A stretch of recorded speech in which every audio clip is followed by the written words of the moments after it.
culture and controversy about America's marijuana laws.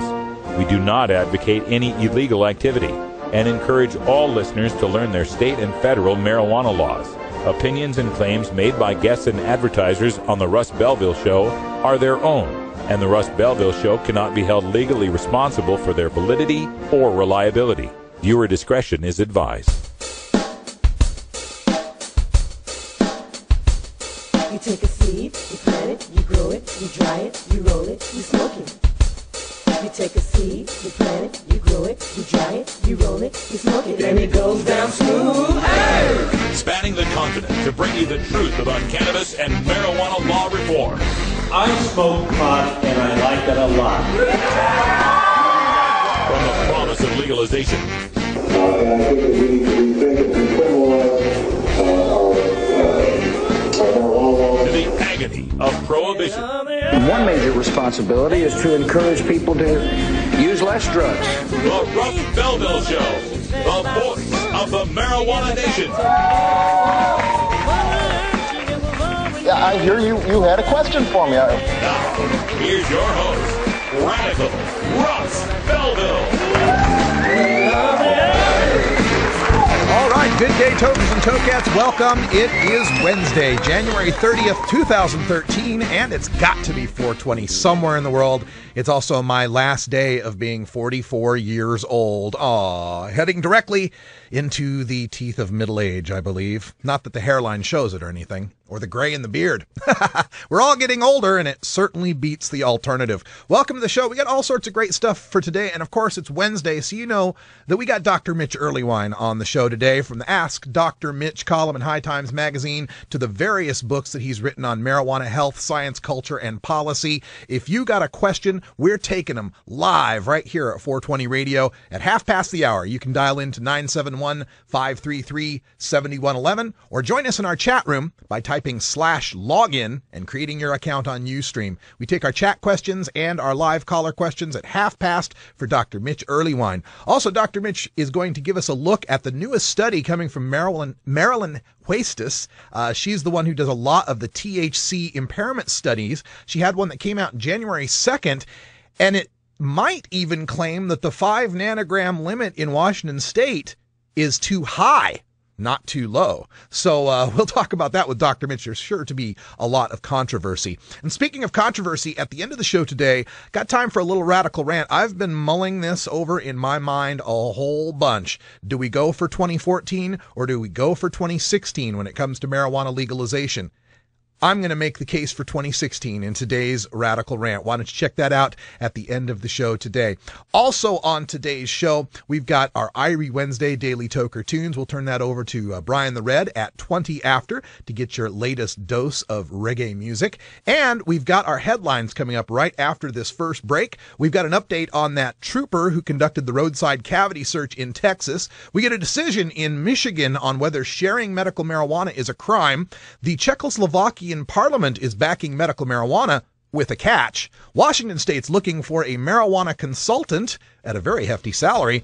And a high school in Kansas City is collecting hair from its students for random drug testing. All that, plus we go behind the headlines in New York City for a story about handcuffing a 7-year-old. And I'll show you what it has to do with marijuana, because you know me, I can find a marijuana tie in almost any story. You're listening to the Russ Belville Show on 420radio.org. Stick around. We'll be right back after these messages. We'll be right back after these messages from our 420 friendly sponsors. Support these advertisers because their ad money goes straight to the Russ Belville Show. You're tuned into the Russ Belville Show, the voice of the marijuana nation.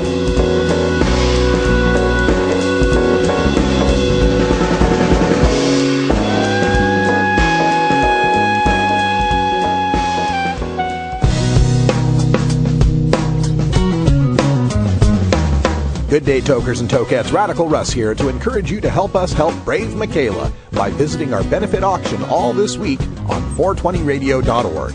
Michaela Comstock is the brave little 7-year-old girl fighting leukemia who gained national attention for her use of medical marijuana to cope with the symptoms of chemotherapy.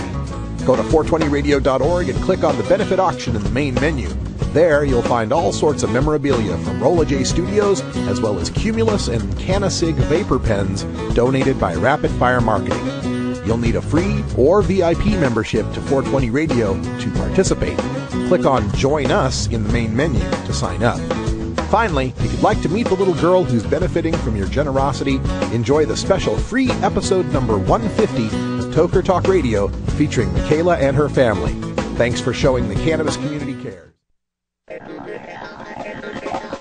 California is the center of marijuana consciousness. That's why High Times Magazine is returning to the Golden State for our second High Times Medical Cannabis Cup in Los Angeles. That's right. Come to LA Center Studios on February 16th and 17th for this high-flying event. Meet the medical cannabis industry, visit our extra special medicating area, and sample the best cannabis products of Southern California. There'll be cultivation seminars and presentations about getting pot legalized, not just in California, but everywhere. Be there on Saturday evening when we host a Rock'em Sock'em concert with surprise musical guests. And don't forget Sunday night and the High Times Medical Cannabis Cup Awards when we honor the best sativa, best indica, best hybrid, best concentrate, and best edibles of the LA medical cannabis scene. Plus, we present the High Times Lifetime Achievement Award to marijuana superstar Tommy Chong. Come to the City of the Angels on February 16th and 17th for a High Times Cannabis celebration. Go to medcancup.com for details. Live the high life. Be proud of who you are. Be part of the growing cannabis community.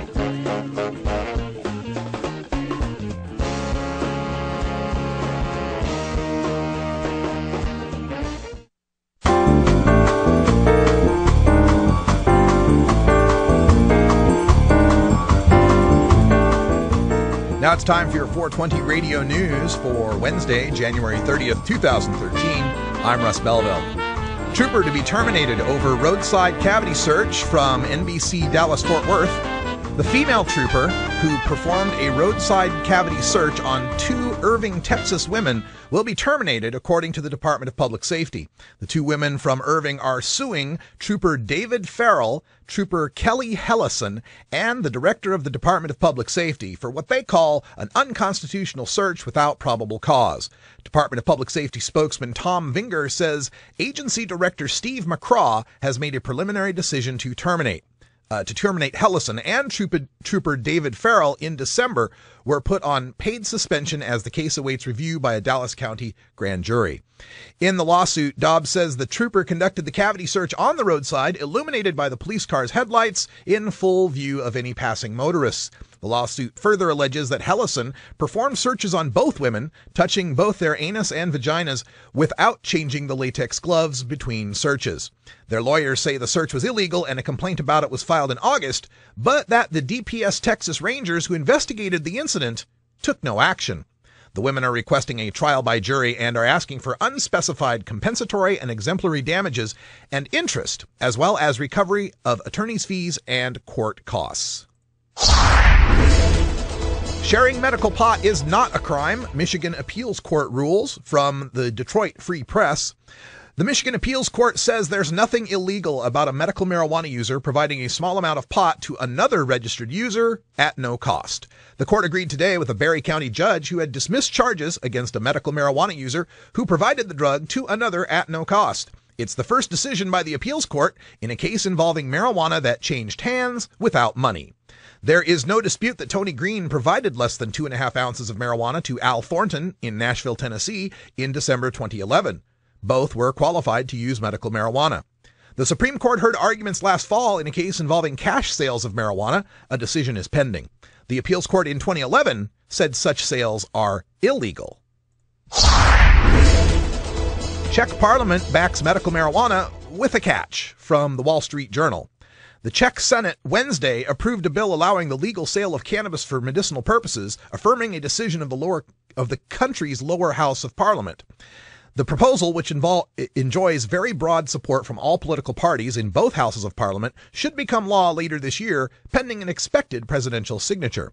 But there's a catch. The text of the bill says that only imported cannabis will be allowed for sale in the first year, quote, to ensure standards, end quote. After that, sales may expand to include registered domestic production that is strictly monitored. This is a 1-2 punch that advocates of medical marijuana say will simply make cannabis prohibitively expensive, putting the herb out of reach of most patients while enriching the black market and a few select firms that will be official traders of the goods.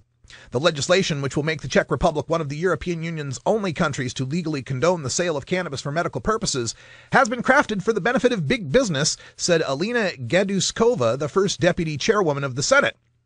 The bill fails the country's seniors, as growing a plant on one's balcony to make tea or ointments will still be technically illegal. While cannabis is technically illegal in the Czech Republic, the country's lawmakers in 2010 removed all criminal penalties for cultivation of up to 5 plants for personal use and possession of up to 15 grams of dried herb. That law doesn't explicitly mention medical use of cannabis, which makes otherwise law-abiding grandmother growers nervous. In 2011, the Czech government approved the sale of medications using cannabis derivatives. Washington looks for marijuana consultant from Fox News Latino. If you're an expert on marijuana and are out of a job, Washington State may be looking for you. As the state begins to explore regulating their new law legalizing pot, officials are hiring an advisor on all things weed, how it's best grown, dried, tested, labeled, packaged, and cooked into brownies. High school to collect students' hair for mandatory drug testing from CBS St. Louis. At Kansas City, a Kansas City high school will begin collecting hair from students to conduct mandatory drug tests starting in 2013-2014 school year. The school will collect 60 strands of hair from the student and test for several types of drugs, including marijuana and cocaine. If a student comes back with a positive drug test, that student will have 90 days to get drug-free.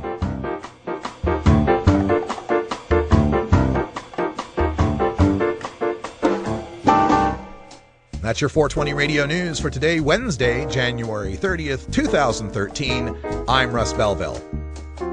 When we come back, we go behind the headlines and take a look at the New York Police Department's handcuffing of a 7-year-old boy and 10-hour subsequent interrogation.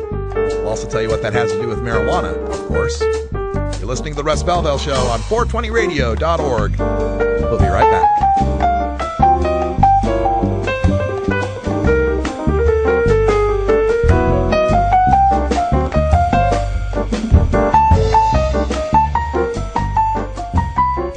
The law offices of Omar Figueroa would like to remind you to stand up for your rights. Please do not give up your precious liberties. There's nothing wrong with standing up for our constitutional rights, and in fact, it's the only way to honor the Constitution that recognizes our natural rights. Treat law enforcement with respect and respect the Constitution by standing up for your rights.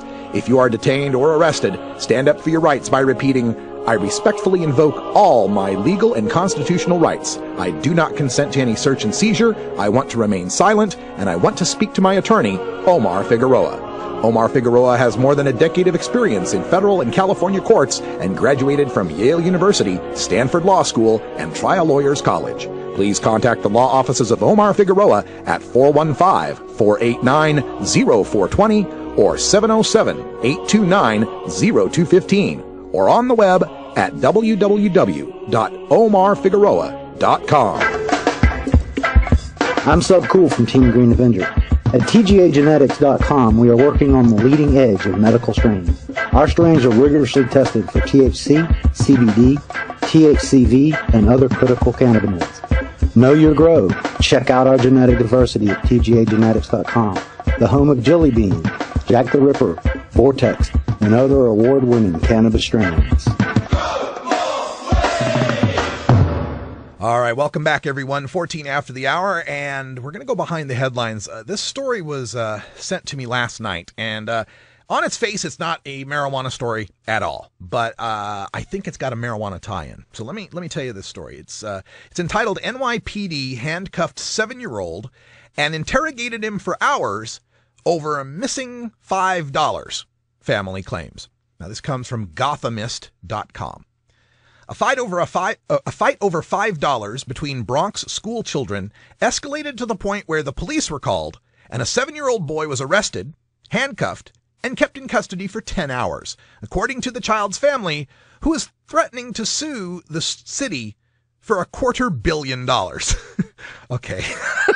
Now, I agree that, having the kid handcuffed, for 10 hours over a $5 fight, a little excessive, but $250 million? I don't know. All right.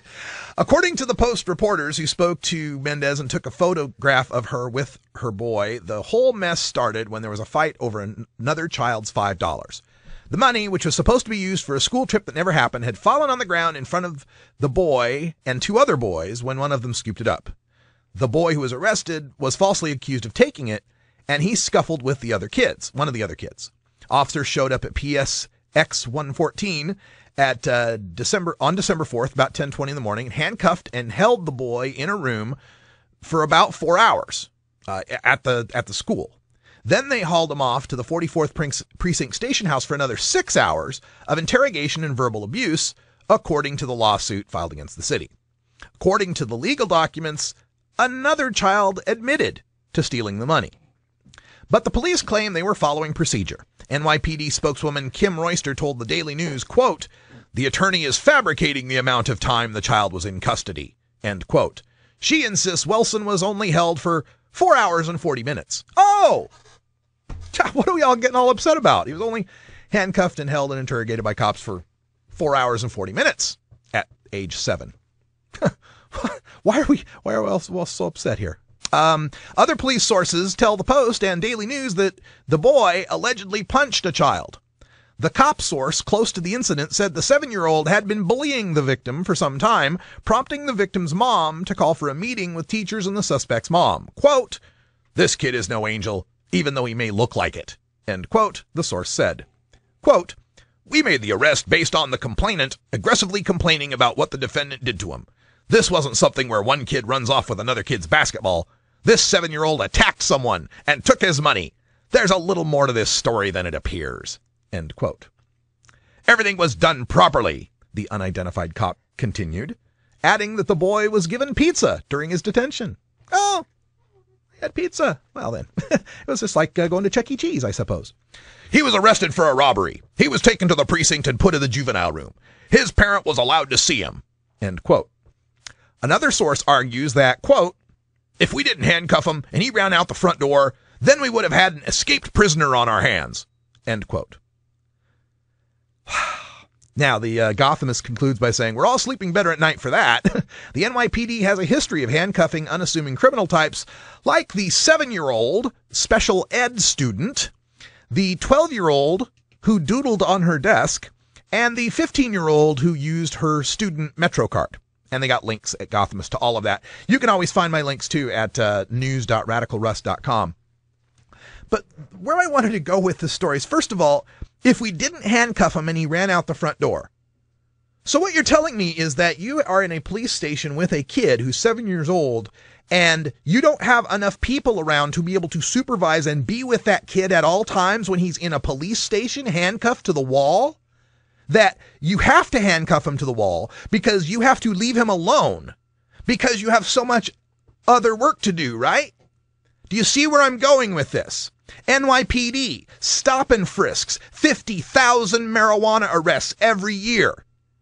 Maybe, just maybe, if those cops weren't out there in Harlem harassing a bunch of black kids over the weed, the decriminalized weed that they've got in their pocket, there'd be a few more officers to hang around the 44th precinct and maybe, supervise a 7-year-old that they brought in over a $5 schoolyard fight. This is the mentality that frightens the hell out of me as I think about the future of America, and it's one of the few times where I thank my lucky stars I don't have children of my own and have to worry about the future they're going to live in. Is this the world we want to live in, where we're handcuffing 7-year-olds? Oh, well, the kid wasn't an angel. Oh, yeah. I don't care if he was Dennis the Menace. I don't care if he's the most incorrigible 7-year-old in the world. If he's not an angel, that kind of argues a little more that he needs supervision, doesn't it? This lock 'em up mentality, this bust everybody, it's just, it's getting to my nerves. I'm telling you, I really, really worry about the future of this country. And to me, this is not, it's shocking, but not surprising. It's shocking, but not surprising when we live in a world where increasingly it's us versus them. It's cops versus people. And especially when we're talking about places like New York City, and we're talking about neighborhoods like where this PSX 114 is located, we're talking about a mentality, a siege mentality that the people live under, where they don't think of 911 as someone that's going to help them. They think of cops as someone that's going to come and hurt them, especially the people that are the marijuana smokers who are afraid or never do call the cops because doing so could get them busted instead of their perpetrator. But hey, We got better things to do than to have to worry about that all day. We got a guest in studio today. Welcome to Bacon Dan. Thank you very much. Yay! Bacon Crispy from the excellent chat. So we're going to enjoy your a little 20 after break here with us? All right. Take a break. We'll be right back. That funny reefer man. If he said he swam to China, he would sell you South Carolina. Then you know you're talking to that reefer man. Great. Drugs make me strong. Drugs make me smart. Drugs make me feel good. Drugs make me cool. You believe that crap? Huh? You believe all that stuff they're handing you about drugs? You want to believe in something? How about yourself? Don't do drugs.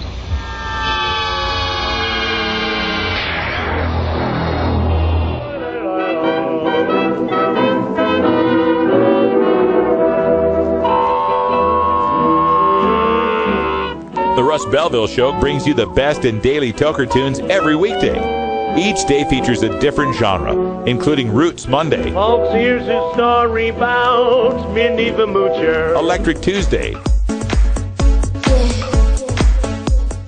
Irie Wednesday, Summer ganja planter, call me the ganja farmer. Groovin' Thursday, Don't you wanna get high? and Rockin' Friday. Then on weekends, we mix them all together in our weekend music party.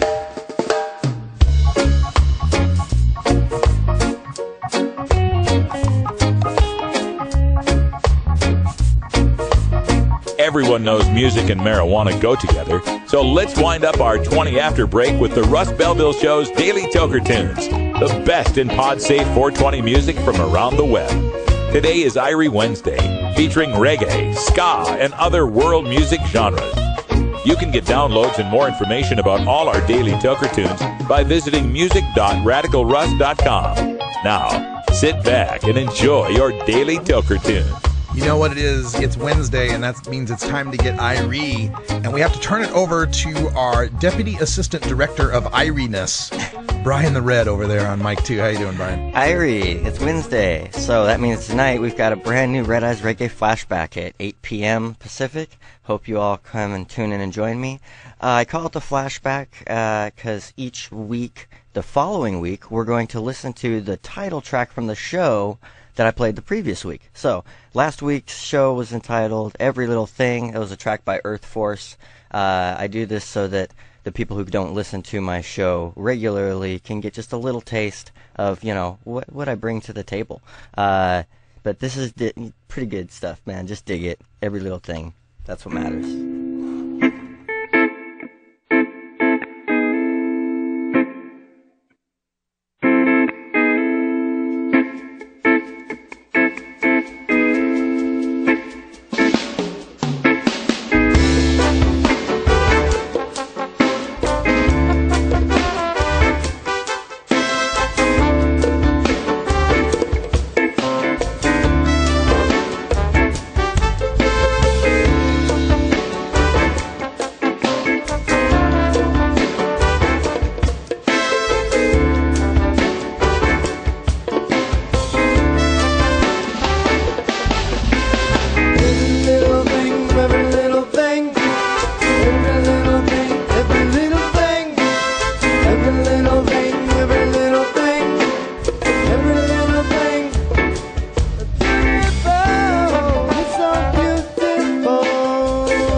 little thing, every little thing, every little thing, every little thing, every little thing. Beautiful, it's so beautiful. Beautiful in its own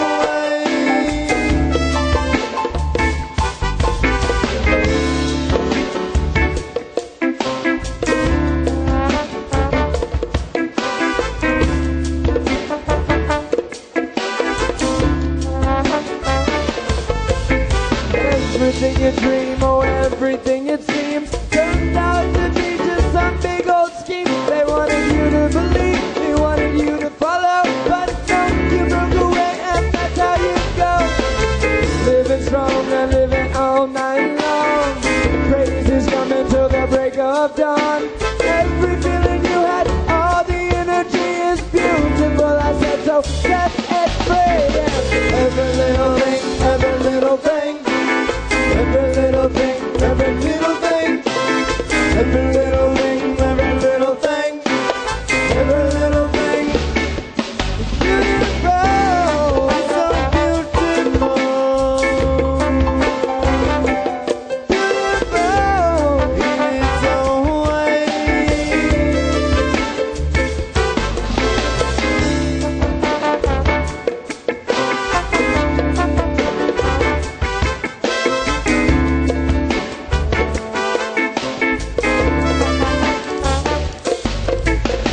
Every little thing, every little thing, every little thing, every little thing, every little thing, every little thing, every little thing.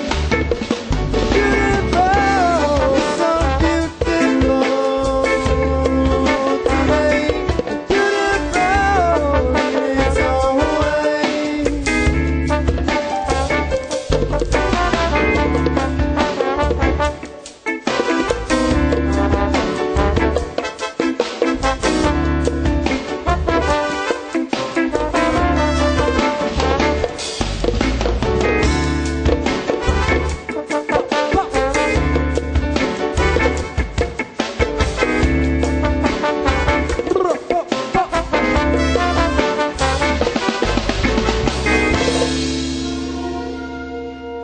Hi, this is Dan Michaels. If you're looking for professional voice talent for your commercial or podcast, I'm your man.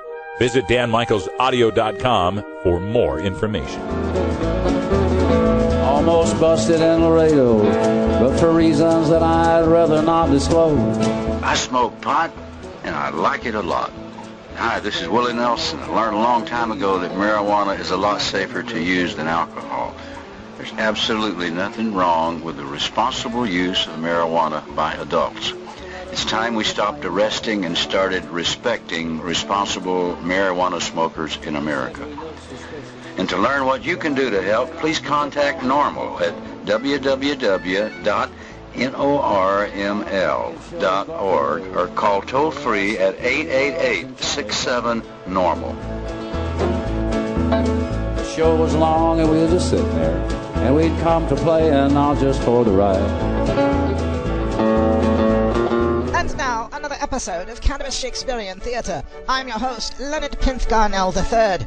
Tonight we take a look at one of the finest works in the cannabis cinema, 1996's Half-Baked, starring David Chappelle, as interpreted by the Royal Shakespearean Cannabis Theatre Company. In this scene, Chappelle's character, Thurgood Marshall, has just admitted his addiction to cannabis to a room full of narcotics addicts. One addict, played in the film by Robert Saget, and interpreted here by the Royal Company's Sir Frederick Farrach, takes umbrage at the suggestion. I find preposterous the notion that you, sir, may be addicted to cannabis. In times previous, I have undertaken lubricious endeavours, most revolting and unbecoming of a proper gentleman, in my servitude to the wicked powder of the coca leaf. Lo, that is an addiction whose chains would bind Hercules. At any point in history, could one identify a moment in your life so sullied by your ignominy as a cannabis slave? Methinks not! Boo this man! For Cannabis Shakespearean Theatre, I'm Leonard Pinth-Garnell III.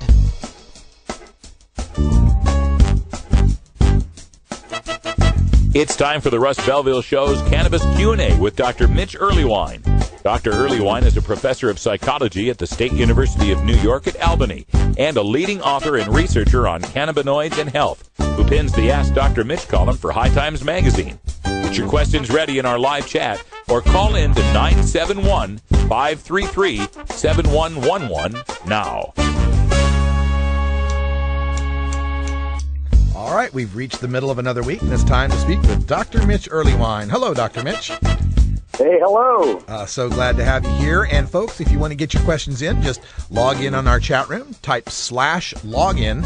And it helps if you put a Q colon at the beginning of your question, capital Q colon. That gives me a little icon, makes it easier for me to pick them out of chat. Or you can just dial us at the number right there, 971-533-7111.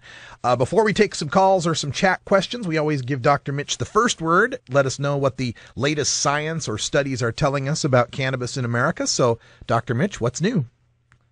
Well, as you emailed me earlier today, the lab that Hustis runs has an interesting study on psychomotor function in chronic daily users. Unfortunately, it's being generalized rather inappropriately to the literature on driving.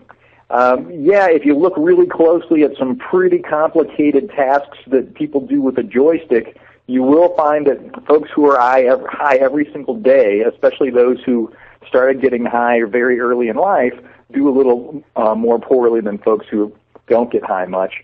But trying to take this literature into the, people shouldn't drive if they ever smoke marijuana is quite the leap. There was one of the reports on this I got was from the Seattle Post-Intelligencer, and of course, in the state of Washington, with the legalization under I-502, they passed a 5 nanogram per se DUID limit. Is it Hustis? Is that a pronunciation? Yes. Okay. So Hustis is quoted in here saying in her testing that almost no one tested at 5 nanograms after a few hours. She uses a 24-hour window to round it all off, and then, quote, a good proportion of even chronic daily users will be negative within the 24 hours, and the remaining 15 were all negative within 3 days, except 7 people. So, there's a lot of fears up here in the Pacific Northwest about, people like me who are chronic daily users.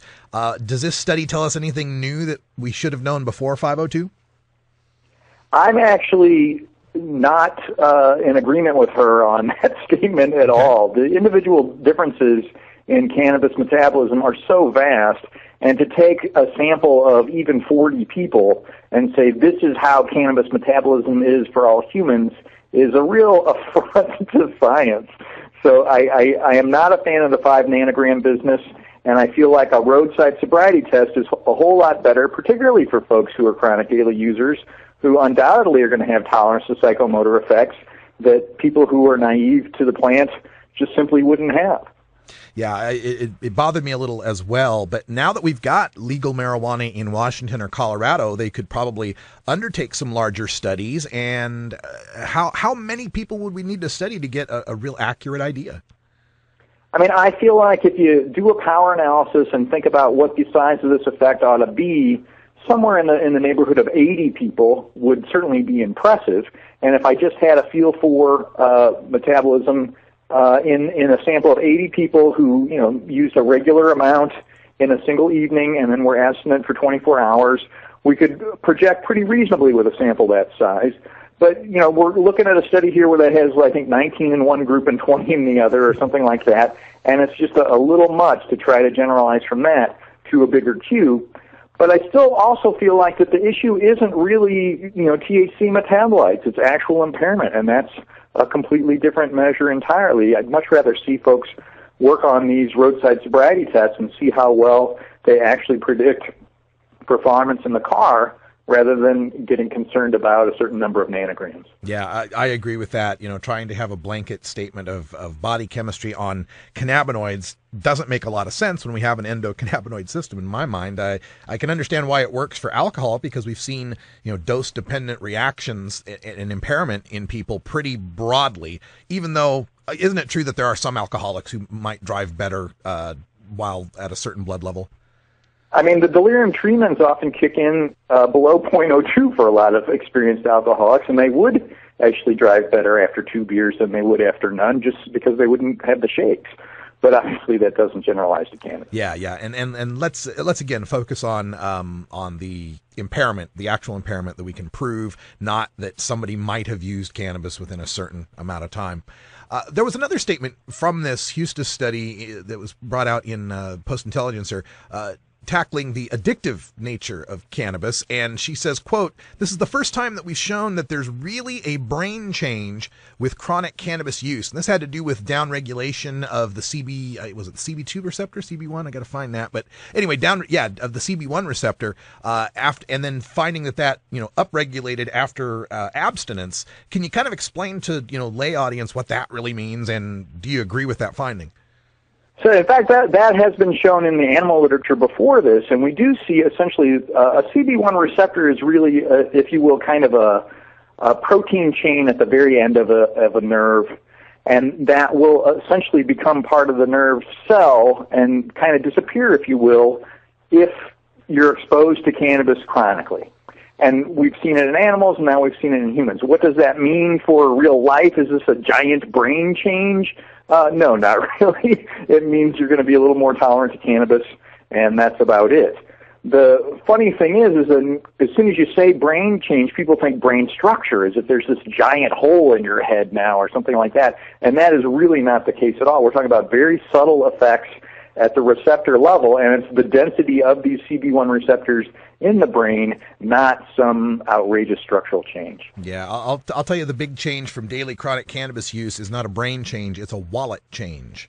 It's it's sad but true. You develop a tolerance, you're buying more. It's just, slow down, folks. You can take a break every now and then, and you'll find that you get a better buzz after your bowl, and you don't use so much, man. So that's something we've talked about before.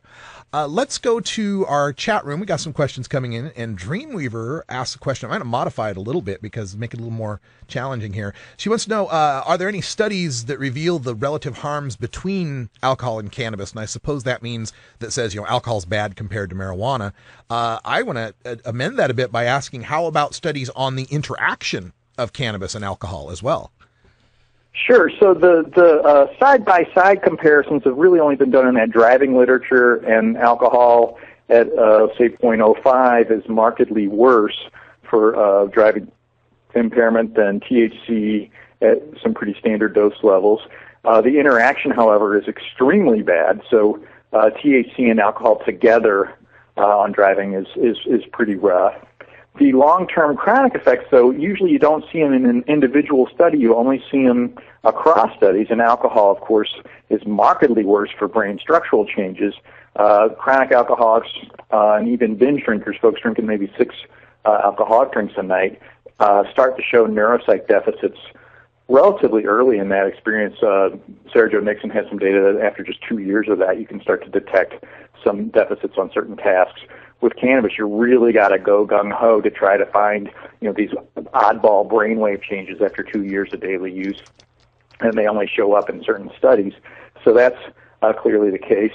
We do find that alcohol lowers the rate of metabolism of THC, and I'm not recommending the home game on this, but essentially the duration of the THC effect is going to increase with a little alcohol in your system.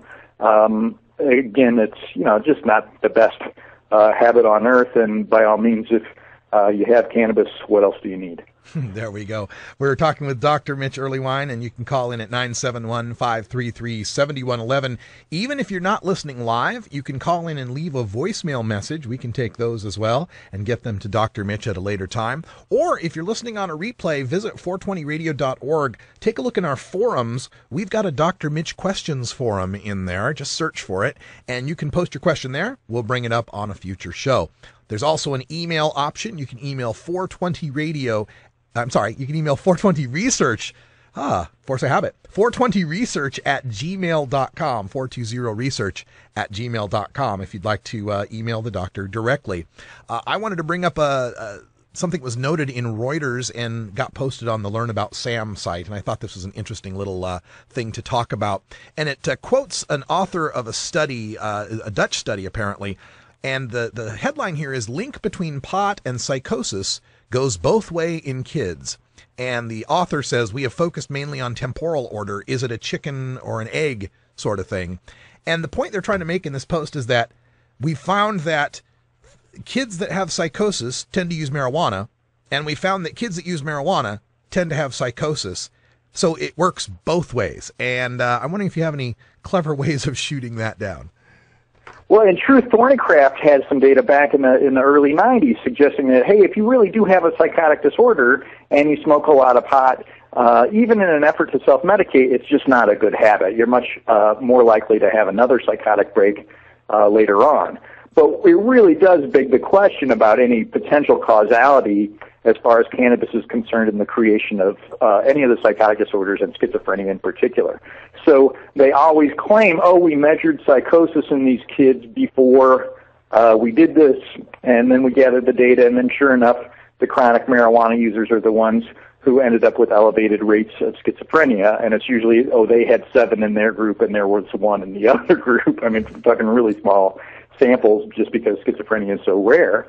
And then, in fact, you have to wonder, first of all, how do you assess psychosis in a little kid? It's not very easy to do. My former student, Jason Shipman's been trying to work on that for, at least a decade.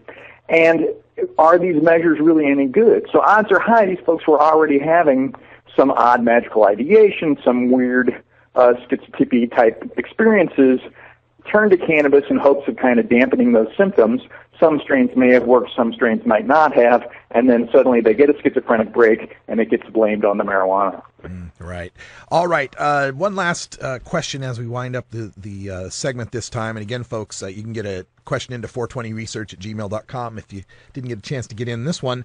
But we've been doing, of course, an auction for Brave Michaela, the little 7-year-old medical marijuana patient here in Oregon who's fighting leukemia.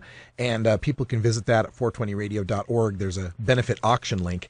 And of course, we're also in contact with Jeremy Eccles, whose son has the autistic rage, who's also on the Oregon medical marijuana program. And we've documented a number of kids using medical marijuana. And I found that when I see the reporting on this, the word controversy keeps popping up. Controversy, controversy, controversy.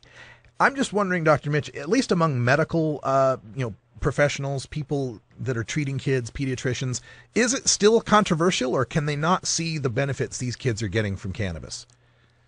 You can always bet that MDs are going to be a little reluctant about a controlled substance when it comes to individual case studies. So we don't have a large randomized controlled trial saying, hey, cannabis is really working for large groups of people all with the exact same diagnosis. But anybody who could deny that these 2 kids are benefiting would just have to be an idiot.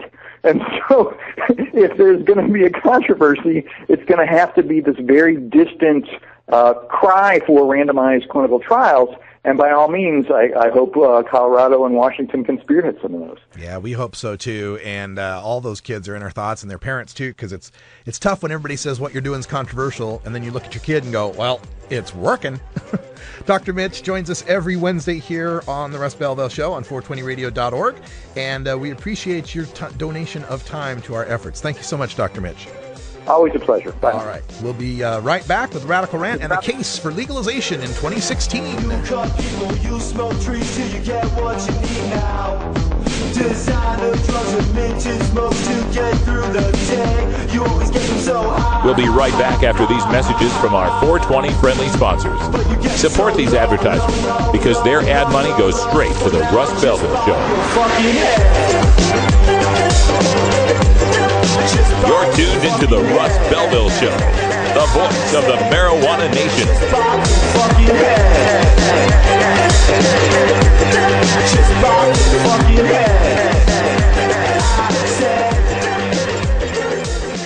Tokers, there's no good reason to get your dog stoned. While it might not harm them physically, imagine being a dog who already begs for treats all day, and then imagine that dog having the munchies. Not cool.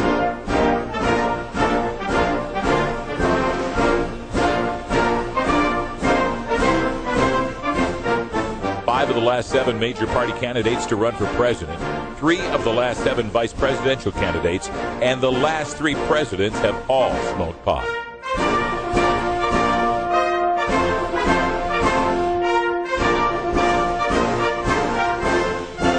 Marijuana, the gateway drug to the White House.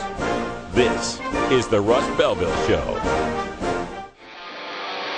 You want answers? I'm as mad as hell, and I'm not going to take this anymore. You want answers? You have offended my family. I think I'm entitled. You want answers? I want the truth. And and you have offended a Shaolin temple. You can't handle the truth. Surely you can't be serious. I am serious. And don't call me Shirley. Radical rant. All right, folks, this one's a little difficult. I got to tell you, because I've been going round and round in my mind as to what Oregon and some of the other states like California should do with respect to legalizing marijuana. We got marijuana legalized in Washington and Colorado, and damn near got it legalized in Oregon. So there's a lot. There's a very large part of my instinct that says strike while the iron is hot. That we need to move forward with 2014. We need to legalize marijuana. We need to hit right now. And so before I get to the rant, before I get to the case for 2016, let me just make the case for 2014. Because here's a situation where I don't think it's necessarily a bad idea. It just may not be the best idea. Here's the point. In 1996, California passed the Compassionate Use Act, Prop 215, and ushered in the era of medical marijuana. After it was ushered in 96, 97, medical marijuana started taking effect. People started getting their recommendations, and the public started seeing some, what they perceived to be problems. Loophole, if you will, that you could drive a Mack truck through. And that was the line that said, for any other condition for which marijuana provides relief. Which led to, of course, almost anybody who wants to get a card in California can. Led to a lot of media reports about that and so forth. Fast forward a couple years, you get to 1998, and again, striking while the iron is hot, in an off-year election, mind you, 1998, passed Oregon's medical marijuana law, Washington's medical marijuana law, Alaska's medical marijuana law. So you had 3 states following up in 1998 and strike while the iron is hot. And that would seem to argue for doing the same thing in 2014, right? To follow up on the victories in Colorado and Washington with victories in Oregon and maybe a couple other states 2 years later. And again, like I said, 2014, not necessarily a bad argument that I'm making here. In fact, I've made the argument in the past. But if we move forward for 2014, there's a few things that are slightly different in the scenario than when we were dealing with medical marijuana in 1996. Understand that by 1996, any movement forward on marijuana policy did not exist. Okay? We went from the last state decriminalizing in 1979, I believe it was, Nebraska, all the way to 96 before marijuana policy was even talked about in America. Except for, of course, the other side, just say no. Just say no and, lock people up. So we went a long time without any marijuana discussion. It wasn't in the political air as far as the general public. When 96 happened, when medical marijuana happened, it forced the country to have to address that issue. But we had, I'd like to say, the element of surprise, in a sense. We had the element of surprise in that a lot of the general public didn't know about marijuana. We could sell the medical marijuana angle, help protect the sick, take the sick and dying off the battlefield. Don't you have any compassion, and so forth. And we did, and we made those steps. I think it's a different time now. I think it's a different time now in that the public is no longer surprised by the marijuana issue. We don't have that element of surprise. And we have an entire history of medical marijuana behind us that our detractors can point to. Amanda Ryman said it at the California conference. I saw the report on this where she said, they're going to say, what, you want to legalize marijuana? We've had medical for how long? We still haven't figured that out. Now, of course, most of the problems with medical marijuana is because we don't have legal marijuana, but nevertheless, that's what they'll say. So there's a great urge to jump forward with 2014 and go for something there. I reported from the Marijuana Policy Project town hall meeting where this was discussed in Oregon and where Marijuana Policy Project lays out the case for 2016. Now, the case for 2016, I've got some of the points up on the screen. First of all, in 2016, it's a presidential election. And always there's better turnout in presidential elections and better support for our issues in those elections. Now, again, you could look at medical. 98 we passed in Oregon, Washington, Alaska. 99 Maine took it up. 2006 Rhode Island took it up. But again, some of those are legislative, right? They weren't initiatives. But there's no denying the electoral math that we get a better turnout of younger voters and voters that are more in tune with our message during a presidential election year. So it's often been said that 2016 is a slam dunk. Well, I also think 2014 isn't necessarily a half-court shot. I think 2014 might be a mid-range jumper. But the question is, if you're down by 2, or you're down by 1, and you need to win the game, do you take the mid-range jumper, or do you drive for the slam dunk? And I think we need to drive for the slam dunk. I'm really starting to see a national push here, and we could dribble a few states at a time, this election, that election, or this election. But I think a coordinated push in 2016 could be the Berlin Wall moment that topples the whole charade of prohibition. The Marijuana Policy Project right now, as far as I've seen their plans, is pushing for California, Oregon, Maine, Vermont. I think there was another one in that mix that they were looking at as far as initiatives. If 4 or 5 or 6 states have initiatives on their ballot in one presidential election year, when it's an open presidential election year, because, Obama's termed out, it'll be a new Democrat, perhaps Hillary Clinton, and a new Republican, perhaps a Marco Rubio, perhaps a Chris Christie, someone like that.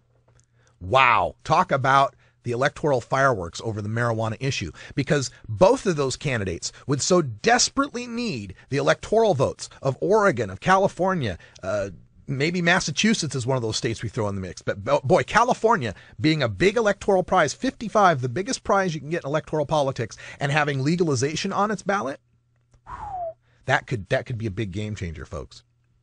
And then you also have to look at the fact that if we go for 2014, we have to start now. We have to have money right now. We have to start making ad buys by the middle of the year. By summer, we need to start making ad buys for the 2014 year so that they'll be cheap enough and you can get enough of these ad buys. So we need to have the money now ready to go. We need to have everyone on board in a coordinated push. And you have to have a public information campaign. And also consider that as we move forward in trying to get legalization, do we want to get the legalization that can win in 2014 or the legalization we want in 2016? I think the comparison between Colorado and Washington's legalization efforts is instrumental here. With Colorado's legalization effort, they had like 8 years of pushing the message of marijuana safer than alcohol, of pushing the local Denver legalization race, the 2006 statewide race. They had a lot of buildup and a lot of public education. And they also had a medical marijuana system that was highly regulated. So when it came time to ask voters to accept marijuana legalization that was kind of like what they had for medical, 55% of the voters were able to buy that. But in Washington state, there was no similar public education campaign, at least of the type that's going to reach the mainstream voters. Of course, there's always been HempFest and so forth. But there hadn't been something that's going to reach mainstream people. And there'd been a medical marijuana industry that had appeared without any sort of serious regulation, and a lot of people starting to see a wink, wink, nudge, nudge going on with, I'm a caregiver for one patient at a time as they line up outside of my building. So that presented a different atmosphere, and in that atmosphere, the people in Washington who were leading these campaigns and trying to bring the big money and the big names onto it had to make compromises that a lot of us in the cannabis community aren't too happy with, like per se DUIDs, like no home grow. So, and maybe a prohibitive taxing scheme. Why did those decisions get made? Because they had to in order to garner the support and the money in that state and to deal with that political atmosphere. So maybe that's the lesson of jumping real quick, of starting in 2010 after Prop 19, like New Approach Washington did, and jumping into going to 2012 with only 2 years to educate the public. You have to make compromises that maybe aren't worth making. So would that be the same situation in Oregon? If we were to push for 2014 and knowing we'd have a lower voter turnout and perhaps having to deal with fallout from what's going on in legalization in Washington state, would we be fighting not only to overcome the deficit in voters that there would be from a midterm election, but also overcoming a lot of negative perceptions about our current medical marijuana system in Oregon and a lot of negative perceptions about our last attempt to legalize in Oregon? Would we have to fight against all of that to be able to make it work in 2014? Or Could we take a longer tack approach?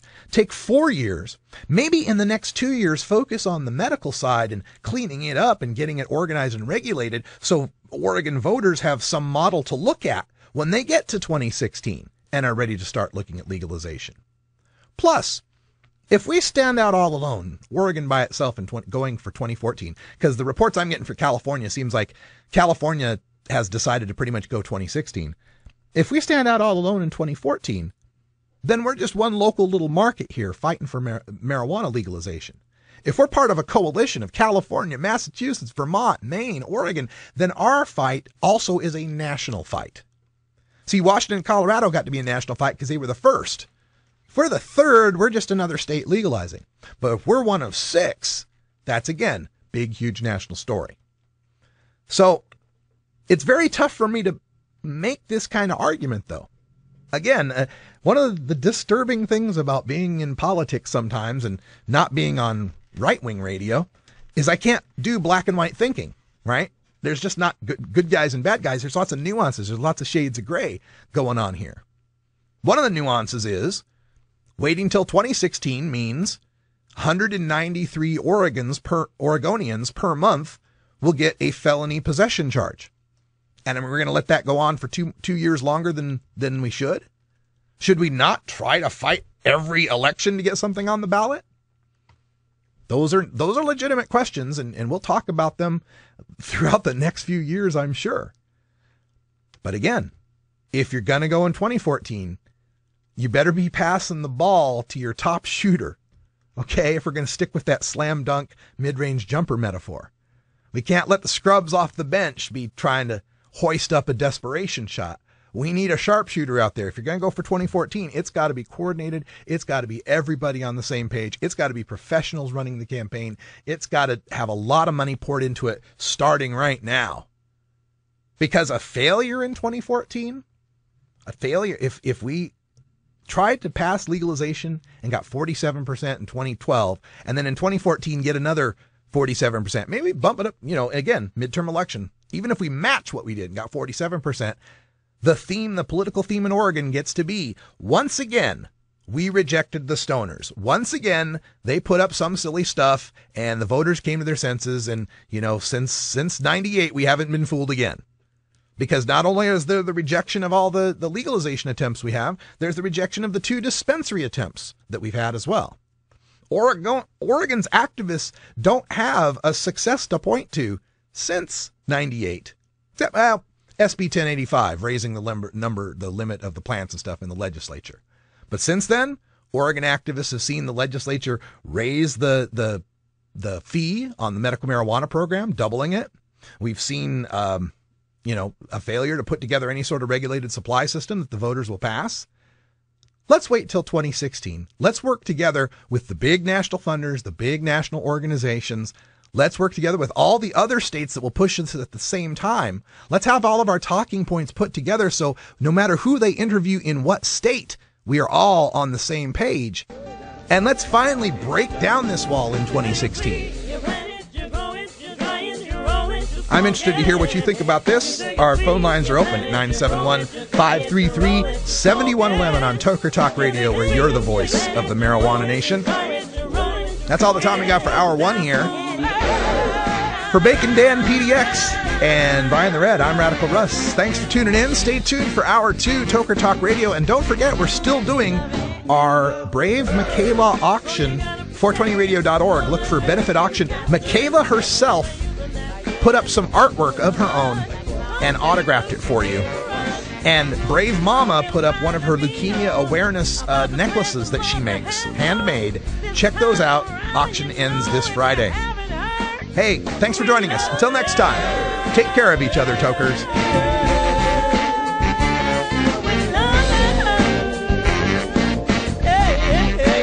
This is the Russ Belville Show. The Russ Belville Show is blogging and podcasting daily at radicalruss.com. You take a seed, you plant it, you grow it, you dry it, you roll it, you smoke it. You take a seed, you plant it, you grow it, you dry it, you roll it, you smoke it. You take a seed, you plant it, you grow it, you dry it, you roll it, you